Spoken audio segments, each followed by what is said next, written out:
इस महाकुंभ का भारत की अर्थव्यवस्था में योगदान, आज का विषय ये है। इस महाकुंभ से देश की अर्थव्यवस्था को क्या मिलने वाला है। ये जो पर्व है, ये जो मेला है, ये सनातन धर्म का सबसे बड़ा त्यौहार, सबसे बड़ा मेला, सबसे बड़ा संगम, सबसे बड़ा संगठन। लेकिन उससे अर्थव्यवस्था को क्या मिलने वाला है। तो जब इसके पीछे हम लोग विचार करना चालू करते हैं तो पहले तो इसकी तैयारियों के बारे में सोचते हैं कि इसकी तैयारी के लिए सरकार ने क्या क्या किया। सरकार ने उससे संबंधित आसपास पूरा इंफ्रास्ट्रक्चर तैयार किया। वहाँ तक पहुँचने के लिए जितने भी साधन थे, चाहे वो जल के हों, चाहे थल के हों, चाहे नभ के हों, सबको उन्होंने मजबूत किया। सारे कम्युनिकेशन के साधन थे, उनको मजबूत किया। वहाँ पर जो पूरा शहर एक बसाया गया अलग से, जिसको कि महाकुंभ नगर नाम दिया गया है, उसमें सारी व्यवस्थाएं की गई जिस तरीके से एक शहर में की जाती हैं। तो ये सारा जो काम है, ये इंफ्रास्ट्रक्चर का काम है और इन सारे कामों में पैसा लगता है। तो सरकार की तरफ से इन सारे कामों में पैसा खर्च हुआ। सरकार ने इसके लिए बजट एलोकेशन किया, वो पैसा खर्च हुआ।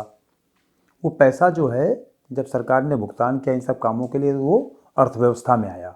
मतलब अर्थव्यवस्था उससे आगे बढ़ी, चली। राज्य सरकार ने भी यही काम किया, केंद्र सरकार ने भी उसके लिए बजट एलोकेशन किया। और दोनों सरकारों के जो विभिन्न विभाग थे, उन्होंने अपने अपने स्तर से उस महाकुंभ के लिए अलग अलग काम किए, जिस विभाग का जो काम था। अभी एक बहुत छोटी सी खबर हम पढ़ रहे थे कि वहाँ पर जो सफाई कर्मचारी नियुक्त किए गए पूरी सफाई व्यवस्था रखने के लिए, उनको सपरिवार 3 महीने तक रहना है वहाँ पर। अब 3 महीने तक रहेंगे तो सपरिवार रहेंगे, तो वो उनके बीवी भी रहेगी, उनके बच्चे भी रहेंगे। तो बच्चों के लिए वहाँ पर विद्यालय भी बनाया गया। मतलब इतनी गुण व्यवस्था की गई है कि 3 महीने तक बच्चे, ऐसा तो है नहीं कि स्कूल से अलग कर दिए जाएंगे। अब वो सफाई कर्मचारी किसी भी शहर के होंगे, किसी भी नगर के होंगे, वो सब आके वहाँ पर रहेंगे, उस पूरी व्यवस्था को संभालेंगे। तो उनके बच्चे 3 महीने क्या करेंगे, वो पढ़ेंगे नहीं क्या? स्कूल में जो जा रहे होंगे, उनकी कैसे क्या व्यवस्था, उनके लिए स्कूल तक वहाँ बनाया गया। तो कितना मतलब छोटी छोटी चीज़ों पर ध्यान दे के इसको किया गया है। लेकिन इन सब चीज़ों के पीछे है क्या? जो भी व्यवस्था की जा रही है वो किससे जाती है? पैसे से की जाती है, मतलब अर्थ से की जाती है ना। तो जहाँ जहाँ खर्च हो रहा अर्थ का, वो अर्थव्यवस्था का अंग हो जाता है। अब इसके अलावा होगा क्या कि लोग आएंगे पूरे, मतलब एक अनुमान लगा रही है सरकार कि इस बार कम से कम 50-60 करोड़ लोग आएंगे महाकुंभ में। तो एक दिन में कितने लोग आएंगे या विशेष अवसरों पर कितने लोग आएंगे, उनके लिए वहाँ पर सारी चीज़ों की व्यवस्था, मतलब आदमी आएगा जाएगा तो जो आने जाने में उसका मार्ग व्यय होगा, वो भी अर्थव्यवस्था में पैसा लगेगा। क्योंकि वो भाई पैसा खर्च करता है आदमी, तभी तो वो टिकट लेके और साधन से आता है, वहाँ पर पहुँचता है। वहाँ आएगा तो रास्ते में जिस रास्ते से आएगा उस रास्ते में जितने होटल हैं, बाकी सारी चीज़ें, वो सारी अर्थव्यवस्था चलने लगेगी। भाई गाड़ी से, अपनी गाड़ी से आएगा तो भी किसी चाय की दुकान पर रुकेगा, किसी होटल में रुकेगा, कहीं कुछ करेगा। गाड़ी से चलेगा तो उसमें पेट्रोल डलवाएगा, डीजल डलवाएगा। ट्रेन से चलेगा तो उसकी टिकट खरीदेगा, बस से चलेगा तो उसकी टिकट खरीदेगा। सब चीज़ें अर्थव्यवस्था में सहयोग कर रही हैं। वहाँ पर जब आदमी एट ए टाइम इतना रहेगा, उन सब के भोजन की व्यवस्था करना, वो सारी व्यवस्थाएं जो की जाएंगी उसमें ही पैसा लग रहा है, पैसा खर्च हो रहा है, वो भी अर्थव्यवस्था के अंग में आ रहा है पैसा। मतलब सरकार ने पूरा सिस्टम तैयार कर दिया। सिस्टम तो वैसे ही सनातन संस्कृति का है, लेकिन सरकार ने उसमें सहयोग किया उस सिस्टम को चलाने के लिए, उस सिस्टम को थोड़ा सुव्यवस्थित तरीके से चलाने के लिए। हम ये नहीं कहने कि इस सरकार ने कोई मतलब ऐसी चीज़ की है कि वो उसी की वजह से महाकुंभ हो रहा है, ऐसा नहीं है। महाकुंभ हो रहा है, सरकार ने उसमें अपनी व्यवस्थाएं दी हैं कि हम ये चीज़ें इस महाकुंभ के आयोजन में हम इस तरीके से सहयोगी और सहायक हो सकते हैं। मुख्य चीज़ जो होती है सरकार की, जैसे कि हमारा मानना है वो है सुरक्षा संरक्षा उसकी, उसके लिए पूरा तो लगातार लोग आएंगे जाएंगे, उनके खाने पीने की व्यवस्था, आने जाने की व्यवस्था, रहने की व्यवस्था, और भी वहाँ पर जो भी व्यवस्थाएं की गई उन चीज़ों की व्यवस्था। जैसे अभी हमने बताया था कि सफाई कर्मचारी 4 लाख, उनके ऊपर उनके सुपरवाइज़र 50,000, और उन 50,000 के ऊपर 1,000 और कंट्रोलर, मतलब कितने लेवल पर व्यवस्था की जाती है। मतलब इसको कंट्रोल करने के लिए ये, इसको कंट्रोल करने के लिए, इसको कंट्रोल करने के लिए। लेकिन फिर जैसा कि हमने कहा कि हर चीज़ में लग पैसा रहा है, क्योंकि हर चीज़ का पेमेंट होना है, हर चीज़ का भुगतान होना है, पैसा देना है उसका। वो पैसा किसी न किसी व्यक्ति के पास जाएगा, किसी न किसी व्यापारी के पास जाएगा, किसी न किसी उद्योगपति के पास जाएगा, और आफ्टर ऑल वो अर्थव्यवस्था को गति देगा। वैसे भी भारतवर्ष की सनातन संस्कृति का सबसे बड़ा जो गूढ़ रहस्य है वो यही है कि ये देखने में बहुत ही आध्यात्मिक लगता है, लेकिन इसके जो रिपरकेशंस हैं, जिनको कहा जाए परिणाम, वो सामाजिक भी हैं और आर्थिक भी हैं।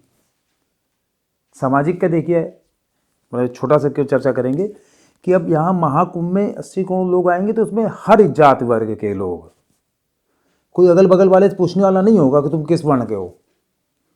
चाहे ट्रेन में आ रहे हो, चाहे बस में आ रहे हो, चाहे वहाँ जाके नहा रहे हो, अगल बगल पंडित जी भी नहा रहे होंगे, वहीं अपने शूद्र भाई भी नहा रहे होंगे। कोई पूछने वाला होगा कि कौन नहा रहा है, कौन नहीं नहा रहा है? तो कोई पूछता है? केवल विधर्मियों ने दुनिया भर के नाटक फैला फैला के अपने समाज में इतना भेद विभेद करने की कोशिश की, और सब बड़े मन से, बड़े तन्मय होकर वहाँ पर आते हैं, अपना स्नान करते हैं, मिलते जुलते हैं एक दूसरे से, साधु संतों से मिलते हैं।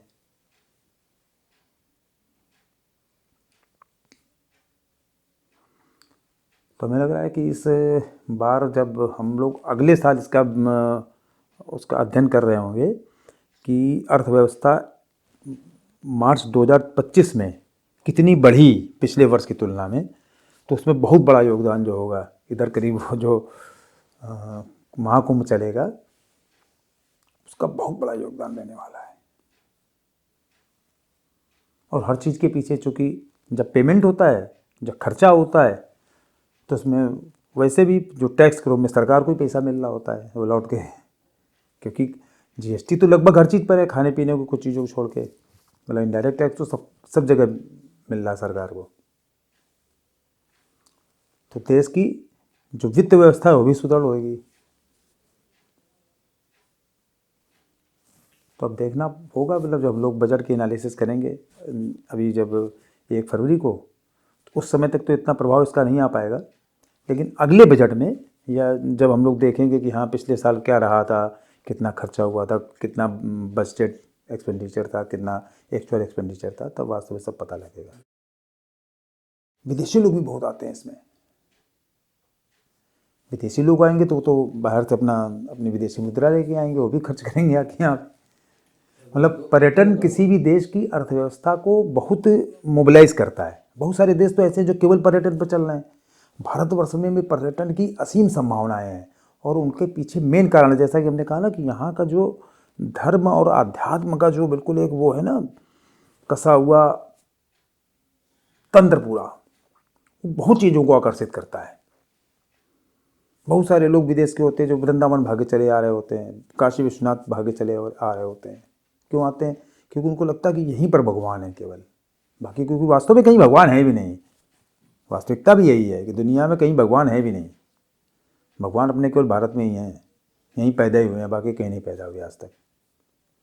क्योंकि भगवान ने बनाया ही भारत को इसलिए है क्योंकि उनको यहाँ पैदा होना था। बाकी दुनिया में कोई ऐसी जगह नहीं बनाई उन्होंने जहाँ वो पैदा हो सके, इसलिए अपने हिसाब से सारी व्यवस्थाएं यहाँ पर उन्होंने बढ़िया बना रखी हैं। चाहे अयोध्या हो, चाहे काशी हो, चाहे मथुरा हो, सब भगवान के स्थान है, बिल्कुल पवित्र स्थान। विदेशी मुद्रा भी बहुत आएगी वास्तव में, सही बात है। चलो हम लोग बाद में इसका आकलन करेंगे कि कितनी अर्थव्यवस्था को फ़ायदा मिला इस देश की महाकुंभ से।